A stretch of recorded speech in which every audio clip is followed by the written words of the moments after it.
Em resposta à nossa última conversa sobre gênero, recebi diferentes mensagens.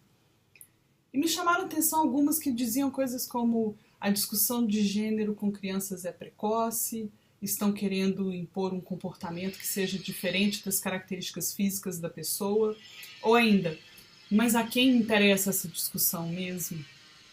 Concluí que é necessário então conversarmos mais sobre isso.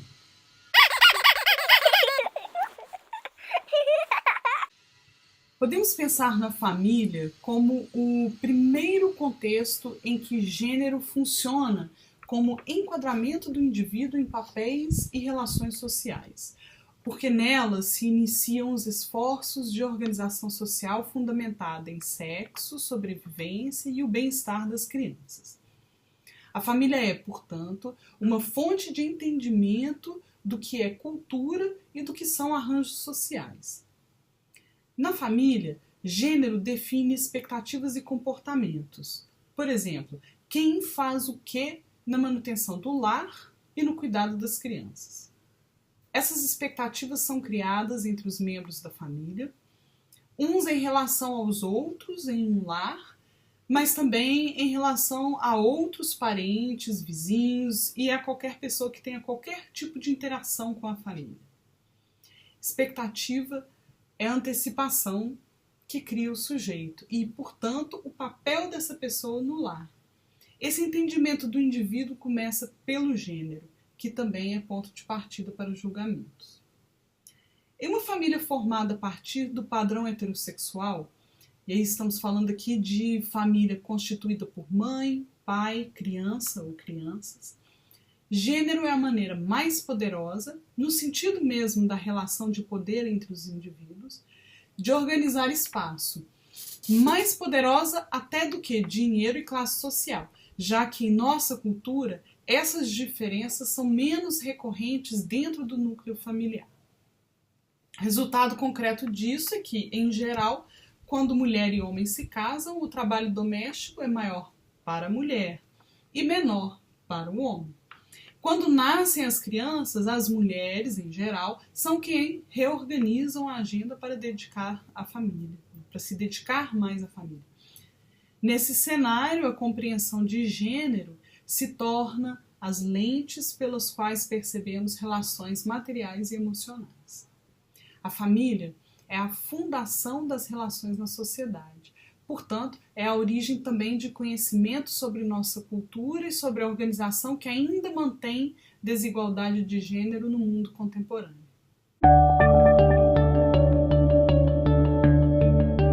Quando foi que você soube que era menino ou menina? Como que isso aconteceu? Quais foram as consequências dessa descoberta? Frequentemente isso acontece a partir de funções biológicas, a partir da genitália. Pode ter acontecido, por exemplo, quando você foi pela primeira vez ao banheiro sem estar com sua mãe ou seu pai. Porque nesse dia você precisou escolher qual porta abrir e acabou abrindo aquela que te levaria a um espaço onde pessoas têm o corpo semelhante ao seu. Assim, em um dado momento da vida, passamos a entender que sexo, as características biológicas, explica quem somos. Então começamos a escolher o que ler, o que comer, o que beber, o que vestir, como arrumamos cabelos, unhas e tantas outras coisas a partir do sexo. A partir de uma simples divisão de portas, dividimos a sociedade.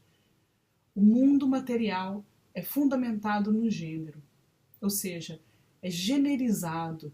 Commodities são generizadas. Mas o mundo emocional também é. Porque o gênero nos oferece consolo, explicação, compreensão e faz comportamentos parecerem naturais. Quem nunca ouviu alguém dizer isso é coisa de menino? Ou só podia ser mulher?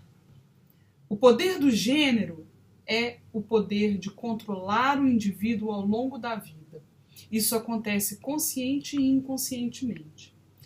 Parece que nossa necessidade de policiar o outro é a principal cola que mantém sexo e gênero juntos. Se uma criança crescer sem que lhe seja imposto um gênero, será fonte de ansiedade para quem quer que interaja com ela. porque as pessoas não saberão do que brincar, que emoções ou conhecimentos compartilhar, ou até mesmo como se referir a essa pessoa. Mas quando nos relacionamos com o outro, isso deve ser feito nos termos do outro, não nos nossos termos, não em termos genéricos. Partir do pressuposto de que conhecemos a essência de alguém a partir de características físicas é negar a individualidade. Os padrões impostos pela sociedade matam a individualidade, aniquilam o ser humano. Nós não somos computadores para sermos programados. Tem cabelos longos, logo. A voz é fina, logo. E podemos interagir, perguntando o que o outro quer, do que o outro precisa. Além disso, não criamos nossas crianças para viverem nesse pequeno grupo chamado família. Criamos as crianças para o mundo, dizia minha avó. E as escolas são uma miniatura do mundo. São a primeira experiência social de crianças fora do pequeno grupo chamado família. Perguntar sobre identidade, desejos e necessidades particulares não é problema, é interação. Será então que a dificuldade em aceitar a diversidade está em não querer interagir e, portanto, precisar de respostas rápidas para quem é você?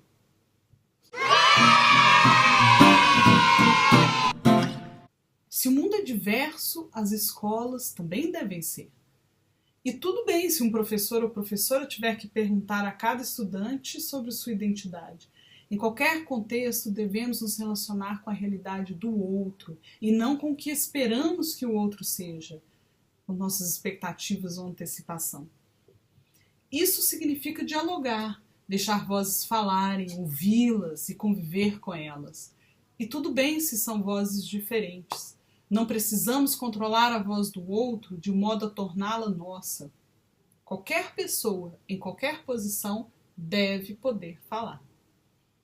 Quando falamos em gênero e família, gênero e educação, falamos sobre ler indivíduos, como verdadeiramente são, interpretando histórias e reconhecendo o significado de cada uma delas, sem julgar e sem desejar que o outro seja igual ao eu. Por mais que a gente goste da própria história, devemos reconhecer e jamais impedir a existência de outras, porque são as vidas diferentes que nos permitem crescer. Não aprendemos com o nosso próprio discurso. Se todos os dias você abrir a mesma janela e sempre olhar para o mesmo cenário, você começará a acreditar que aquilo que vê é tudo que existe. Gênero é diversidade. Gênero somente existirá se pessoas forem livres para expressá-lo. As únicas coisas que existem são as coisas que realmente existem. Ou seja, precisamos permitir que crianças, estudantes, amigos, vizinhos escrevam a própria história, mudem os paradigmas, vivam sua própria linguagem e existam. Precisamos permitir transgressões, transformações. É necessário deixar que as pessoas quebrem barreiras e mudem discursos sociais. Não podemos humilhar, destruir o outro, apenas porque há diferenças entre nós. Quando a proposta é pensar em questões de gênero na escola, não pensamos em impor comportamentos, mas permitir e reconhecer a existência de comportamentos diferentes do padrão. Pensar em questões de gênero na escola é debater com os estudantes o que eles sentem necessidade de debater, e não somente o que nós, poderosos professores, diretores, detentores do conhecimento, pensamos que eles precisam debater ou julgamos que eles estão prontos para conversar. Quem é melhor para definir o momento certo de uma conversa, se não a própria pessoa que está conversando? Compreender que escola é espaço de diversidade é criar um ambiente em que um menino não será chamado de boiola porque é delicado, cruza as pernas ao sentar e convive mais com as meninas. Ou que uma menina não será sapatão da turma porque não pinta unhas, não usa maquiagem e tem voz grossa. A educação seja ela em qual contexto acontecer, deve permitir a existência e não forçar padrões, nem proibir vivências, porque educação não é jogo de poder. Educação não é um jogo, mas quando falamos em educação, a vida está em jogo. E a quem isso tudo interessa, afinal? A todos nós que não encaramos a vida como uma commodity.